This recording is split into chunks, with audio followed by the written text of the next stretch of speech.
هذا خلق الله فأروني ماذا خلق الذين من دونه. Dalam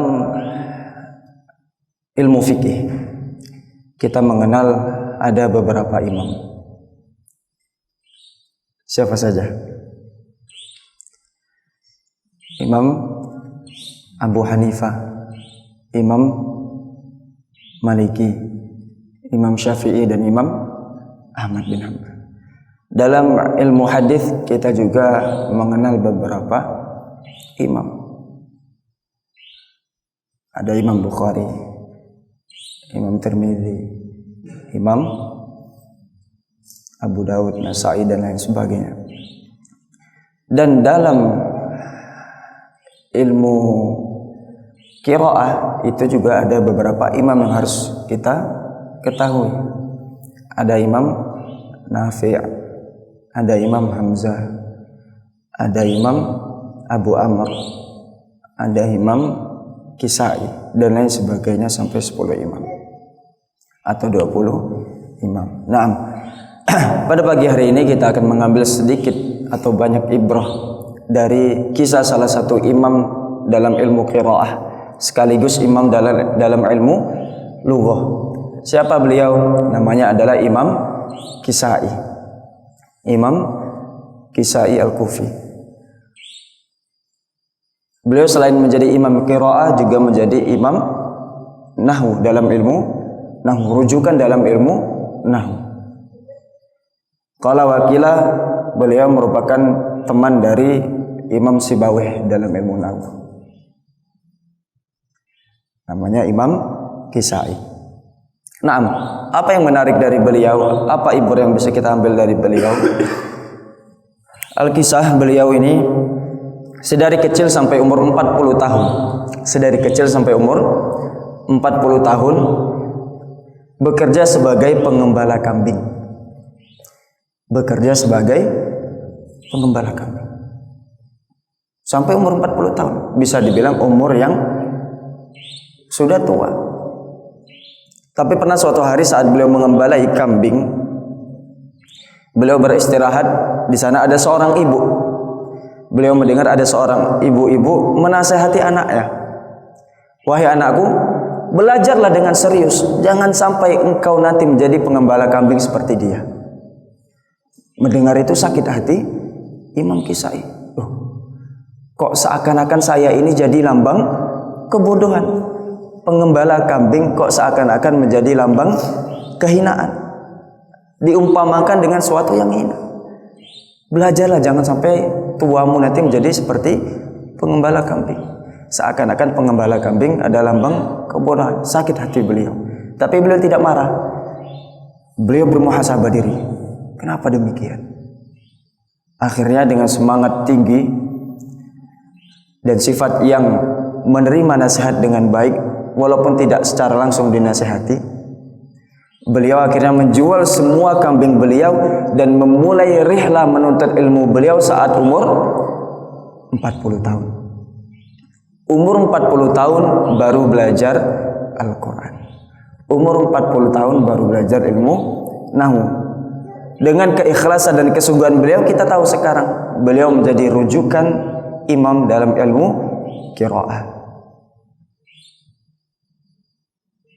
Imam Kisai. Beliau menjadi rujukan dalam ilmu nahwu. Ini apa yang bisa kita ambil dari beliau? Yang pertama, yakni bahwasanya dalam menuntut ilmu tidak ada batasan usia. Talabul ilmu minal mahdi ilal lahdi. Jadi kita yang merasa tua, kita yang merasa terlambat menghafal Al-Quran, lihat, berkaca pada beliau Imam Kisai. Umur 40 tahun baru menghafal Al-Quran. Hasilnya apa? Menjadi rujukan Al-Quran, ilmu qiraah.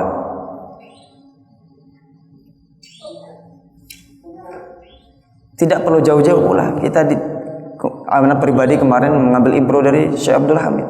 Beliau baru mulai menghafal Al-Quran umur 25 tahun. Kita mungkin lebih muda. Jadi jangan pernah beralasan sudah tua, susah menghafal. Tidak ada. Dalam menuntut ilmu tidak ada batasan usia. Yang menjadi batasan seorang penuntut ilmu adalah himmahnya, keinginannya kuat atau enggak. Keinginannya menghafal Quran terkalahkan dengan hal yang lain atau tidak. Keinginannya menghafal Al-Quran terkalahkan dengan kemalasannya atau tidak. Murojaahnya dengan Al-Quran terkalahkan dengan hal yang lain atau tidak. Jadi tidak ada alasan untuk kita beralasan dalam menghafal Al-Quran dengan alasan usia. Tidak ada alasan untuk kita untuk tidak memurojaah Al-Quran dengan alasan kesibukan. Ini tamparan buat kami pribadi juga. Yang kedua, dari beliau kita belajar semangat beliau dalam menuntut ilmu. Ketika beliau memulai rihlah menuntut ilmunya, beliau menjual semua kambing beliau dan mulai fokus. Nah, ini termasuk semangat beliau dalam menuntut ilmu yang harus kita tiru. Alhamdulillah kita di sini tidak dituntut untuk menjual apa-apa. Kita tidak dituntut untuk mengeluarkan harta apa-apa. Harusnya kita banyak bersyukur dan lebih semangat dalam menuntut ilmu. Manfaatkan momentum 4 tahun di sini. Qurannya harus lancar, ujiannya harus 30 juz. Bahasa Arabnya dapat. Ilmu alatnya dapat, ilmu dasarnya dapat. Kalau bisa keluar dari sini harus dapat sanad minimal.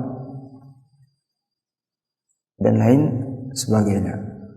Sebagaimana firman Allah, walladzina jahadu fina lanahdiyannahum subulana. Man jadda wajada, man walajja walaja. Banyak sekali dalilnya.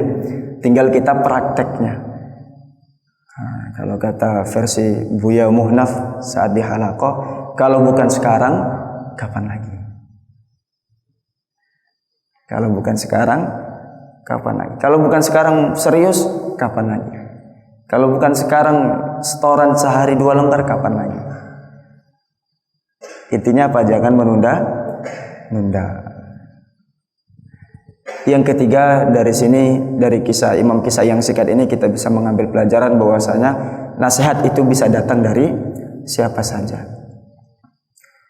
Beliau mungkin tersindir dengan perkataan seorang ibu yang mengatakan kepada anaknya, belajarlah wahai anakku, jangan sampai tuamu menjadi pengembala kambing seperti orang tersebut. Kesannya mungkin itu bukan nasihat, tapi karena hati beliau yang bersih, beliau menerima itu sebagai nasihat, cambukan untuk menjadi pribadi yang lebih baik. Dan dari sana kita bisa mengambil pelajaran pula, nasihat tidak melulu dengan perkataan yang lembut. Kadang sikap orang terhadap kita itu bisa menjadi nasihat untuk kita. Tinggal bagaimana cara kita mengelola perkataan orang lain. Kalau hati kita sakit, segera sembuhkan. Artinya itu betul-betul ada pada diri kita. Nasihat, yang namanya nasihat itu sifatnya menyembuhkan. Yang namanya sakit, yang namanya obat pasti menyakitkan. Nah, begitu juga dengan nasihat awalnya menyakitkan. Tapi kalau kita telan dan kita kelola dengan baik, akan menjadi hal yang baik nantinya. Hadza wallahu a'lam bishawab. Oleh karena itu syabab, mari kita sama-sama serius dengan apa yang kita lakukan sekarang di sini. Hafalan Al-Qur'annya kita seriusi, murojaahnya kita perbanyak. Amanahnya kita jalankan sebaik mungkin seluruh amanah.